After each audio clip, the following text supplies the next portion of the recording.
I've spent 40, 35 years as a sports fan being super content, maybe not content, but feeling comfortable if my team is in sixth place in the second half of the season and playing with some momentum. And I'm learning that that comfort doesn't exist if you're a Wrexham fan or if you're watching any kind of football that has relegation and promotion, because it feels like sixth place with 11 matches to go is like standing at a cliff. Like you're fine. You're not going to fall, but there are people coming after you. And if you stumble, you're not going to be able to make up that ground. It feels like there's momentum in that way.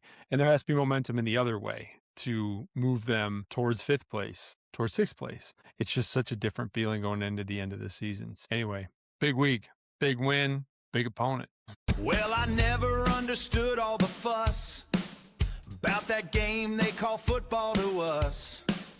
But then I saw Wrexham and felt the hometown pride. Now there ain't no other team for this American guy. Sing it for the Red Dragons, yeah, you hear the crowd roar. Everyone's tuning in for the Wrexie Show!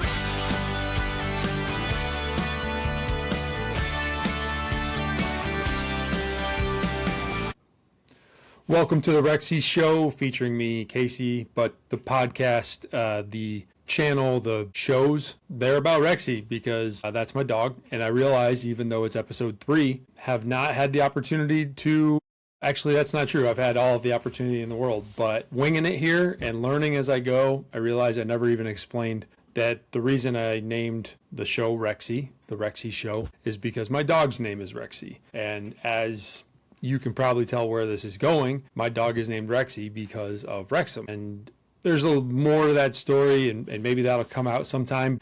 Wrexie is the best dog ever. I know everyone thinks they have the best dog ever, so I understand there's a lot of best dogs ever, but she really is an amazing dog. She has been really special, and yeah, she's named after Wrexham. So I thought people love dogs, and hopefully a lot of people love Wrexham, because it's such a fun story. So that's why the show's named the Wrexie Show. And I'm just the sidekick. She gets to make the picks, and we're still working on how to do that. Anyway, I grew up American sports fan, used to the 162 game grind of Major League Baseball. I'm used to 16, 17, 18, 19 weeks of football, and recently as a Lions fan having hope at the end of the season. But I can't believe that in all of the excitement of sports that I watched growing up and in my adult life, I was so jacked up for the 1-0 win this week. And they really played impressively against Charlton. I was really happy about it. And maybe not impressive, but it was consistent. They were consistent. They got lucky where they needed to get lucky, and still learning the ins and outs and the strategy. It did seem like there was at least one just wide open net, and they missed. Charlton missed a wide open net. Feels like hockey terms. And I know that there were a couple amazing plays defensively. There was Okonkwo had a great game. There was Dobson made a couple big stops, and it felt like they were really in charge as they wanted to be and as they should have been throughout most of the game. Now there were lucky opportunities, and holy crap, Ollie Rathbone. And I know there's someday maybe potential that like younger people will listen to this, and if I play the audio from while I was watching the match, which I did record to try to take notes, I'd said a lot of colorful words after Ollie Rathbone, about 30 minutes in, just is a magician. Like, and maybe what he did is really simple. Maybe I'll learn that, but it looked amazing. It looked like absolute sorcery how he played a ball, I believe it was off his chest, off his knee, and then drilled it in from the top of the box. It was just beautiful. It was amazing. And so that's why, of course, today I'm rocking the Ollie Rathbone Have My Children shirt, which I guess I'm going out of order a little bit because I did want to play the goal Ollie Rathbone had against Charlton for the win.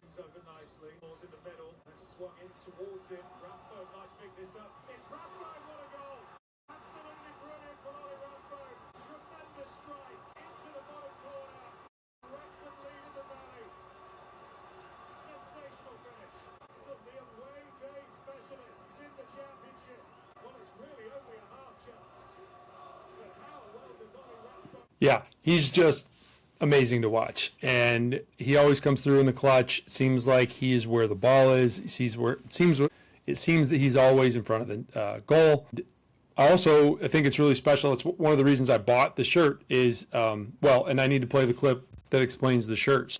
A couple weeks ago, a month ago now, end of January, Wrexham had a match there at the end of the match, and he scored the game winner in a dramatic comeback. The whole comeback was very dramatic, but I will just share the clip where the shirt came from. So yeah, Rathbone is building legend status as far as I'm concerned. I think that, and there's another clip I'll play down the road of something else that I got to witness actually live last year, but he's just a special player. It's been amazing to watch this week against Charlton. That goal was incredible. It ended up being all they needed, so it's even better. And then he's done the same thing a couple times, this year, either scoring late to take a draw or scoring late to seal a win. And it's been so much fun to watch. Rathbone now whips it into the box, and it's attack, drops loose. Morden's there, can't quite get there. It's hacked away. Rathbone, constant this. We got 9 seconds left of the 4 other minutes. The ref should have another minute on. Rathbone, long range. Oh, yes! Oh, my word, what a goal by Rathbone. I love that, man. Ollie Rathbone, have my children. Please, take them. So a little bit about the playoff positioning right now. As I mentioned in the Open, Wrexham is in 6th place. They have 57 points, and currently they are 4 points ahead of the 7th place team, Southampton. And really they're only 6th behind Ipswich, which is at 63 points, is sitting in 3rd. Not that the goal needs to be to catch them, but they're not that far out of even a higher place in the playoff positioning. So Ipswich also has a game in hand, which I need to learn and understand what that means, because I don't really get it just yet. And it's something I hear all the time. So that'll be what the football section at some point on this show. Either way, seems like Wrexham's probably going to need to get another 18 points in the last 11 games of the season to really feel like they're safe in that position, in that 6th spot, because the last few years, it's required that 6th position had 68 points, 73 points, 69 points, 75 points. So they have a lot of work to do at 57. It's not insurmountable, but they have to win. They have to draw. If they can't lose. They can't be losing matches they shouldn't lose. So every point counts. It's going to be a grind over those 11 games. But they have a really big opportunity this week to not necessarily better their position in the standings, but to really make an impact and to really further cement this club's legacy and what they've been able to do. And that's because they have an FA Cup match against Chelsea. And Chelsea is a name that I'd heard before. I know of the club prior to me being, a supporter of Wrexham and being more attuned to what's going on. And that's just a name that I knew. I didn't really know much about it. I know my good friend Eric is a big fan of Chelsea, and I know that others are too. It's a super popular team and very, very successful. Before I talk about the match, I did want to do a What the Football section about the FA Cup, because in-season tournaments in the United States are, at least in my experience, they seem to be really few and far between. Most tournaments seem to be at the end of the season as a way to determine the champion. The NBA has instituted a mid-season tournament or an in-season tournament, 2 or 3 seasons now it's been going on, and it seems successful but not overly serious. And the Unrivaled League has or had a one-on-one tournament in the middle of the season. That seemed to be taken more seriously, seemed to be a little bit more intense. And those players, I would love to do podcasts where we talk about Unrivaled. I think what they're doing and what they've done in 2 seasons so far has been absolutely incredible. And congratulations to the Mist on the championship, winning the championship this season. But going back to the FA Cup and the idea that there are tournaments that occur within the regular season of a football team. And it's not even like the NBA in-season tournament kind of happens at the beginning of the season It's generally over pretty, I don't know if it's pretty quick, but in the first half of the season before the All-Star game, way before the All-Star game, these tournaments seem to be more prestigious. And I think it's really cool that they happen, but it's also confusing because I don't understand how it happens. So a little bit about the FA Cup. If you're somebody who's still listening, and I appreciate that you are, it is kind of like March Madness-ish. It runs during the regular season instead of at the end of the season, and it's the oldest national football competition in the world. It says the format is a knockout format, so there are 700 teams that enter, and it says that even a team made up of part-time teachers and plumbers can face world-class superstars. So I'd like to know more about that. Wrexham has had some degree of success in this tournament in the past. The research shows that they were in the quarterfinals 3 times in 1974, 1978, and 1997. And I have seen clips of their most famous win in the FA Cup, which was a 1992 win over Arsenal. So Arsenal being one of those top tier teams in the Premier League. Was there a Premier League in 1992? See, that's how much I don't know. So people might roast me for that. That's totally fine. That's the whole reason I'm doing this, is so I can learn and understand, get a little bit of history in me. So the FA Cup also acts as a big bonus financially for teams that get to host. Actually, looks like teams even that are just in the tournament. It says that receipts for the game splits are 45-45. So looks like if a massive popular team like Chelsea was drawn to come to your smaller club, that could be a huge financial payday for the team, and that is definitely a big deal. So Wrexham, it looks like it's sold out every week. I think it probably is. I know it was hard for us to get tickets last year, or at least we had to be really intentional with it. And so I think maybe it'll still drive a lot of attention. Certainly it'll be a lot of attention. Hopefully it's a lot of financial benefit to Wrexham and the club as well. One thing I learned that is also for sure going to be in a What the Football section is that the winner of the Wrexham-Chelsea match, I really hope this is right. It says that they will get a spot in the UEFA Europa League. I could be saying that wrong. God, I'm going to just get toasted. But so I need to know what that is. I need to understand what that is. Christopher, I will be texting to figure out what that means. Anyway, learning a lot about it. There are other tournaments as well. The FA Cup is not the only tournament that occurs. And I know Wrexham has gone on a couple runs in the past. In fact, after the first season of the show, I know that they made a little bit of a run in a tournament because it was actually on ESPN. Well, it's in the show, of course. And it was one of the first matches I got to watch. So I'm all in for the tournaments. I want to learn more about whether those tournaments are held to the same or thought of with the same importance as the regular season and being promoted. So would Wrexham be happier with winning the FA Cup or being promoted? I think it's being promoted, but also it seems like winning the FA Cup would be a massive achievement. And who knows? They're here. And that leads directly into the preview with Chelsea. So it sounds so completely insane to say that Wrexham is going to be hosting Chelsea on Saturday afternoon. Watching the show, watching the team, understanding or learning about the different tiers of professional football, it is baffling that this has occurred. And I'm talking about so many things within the Wrexham story. But the fact that they're hosting not just one of the best teams in the Premier League, but one of the best teams ever. One of the best and most successful franchises with championship pedigree, top to bottom, is going to be playing at the race course in what will lead to, I guess, the quarterfinals. So this is the 5th round. And they're massive favorites, of course. Had 2 draws and 1 loss in their last 5.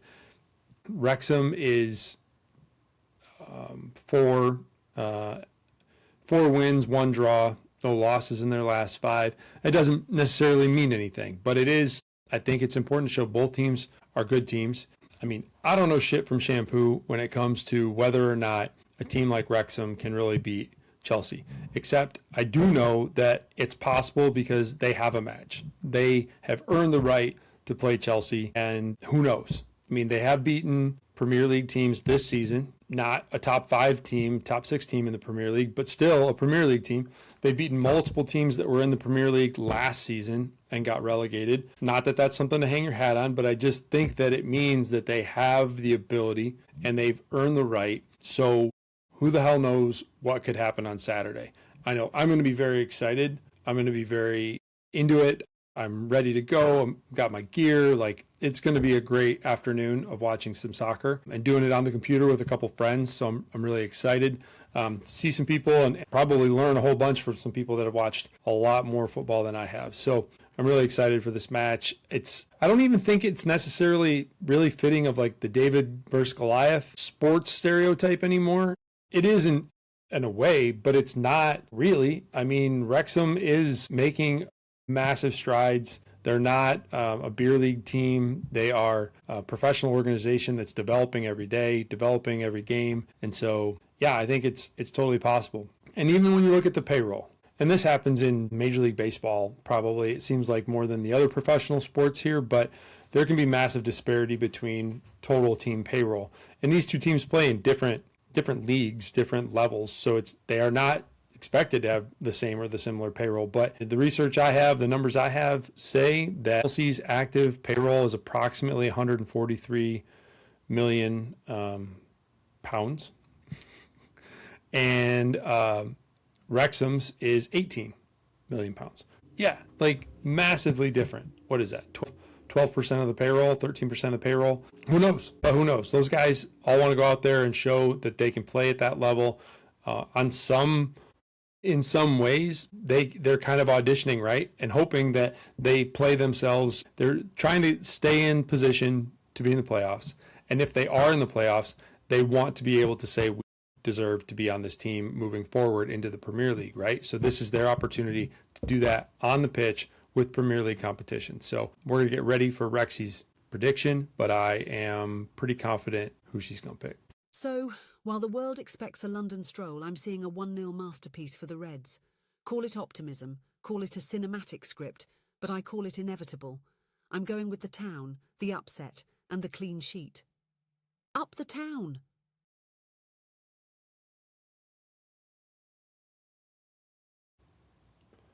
So a little bit of a bonus segment for us today is a couple little fun stories. Wrexham did announce their summer friendly tour, which this season is back in the United States again. I would love to go to one of these matches. The last couple times that they've played in the U.S., the locations have been fairly difficult to get to and challenging, and also the time of year in July is a little bit hard for a lot of people, but I'm really optimistic this season I'll get to go to one. They're going to be in New York, Tampa, and Philadelphia, I believe, in Pennsylvania. So that's super exciting. I did look it up today in the release and in the information. So you need to be registered to be able to buy tickets. It's unclear to me if you have to actually be a member of the club, which you can. Anybody can be a member of the club. It's a $35. Actually, there's 3 tiers now. There was a digital tier that was like $25. It doesn't come with a ID card. And then there was a red tier that came with the ID card, some other perks like discounts at the team store and stuff like that, or the online team store. But it's also really important that you do that, because that's how you're able to buy tickets, is you have to be registered with the club as a member.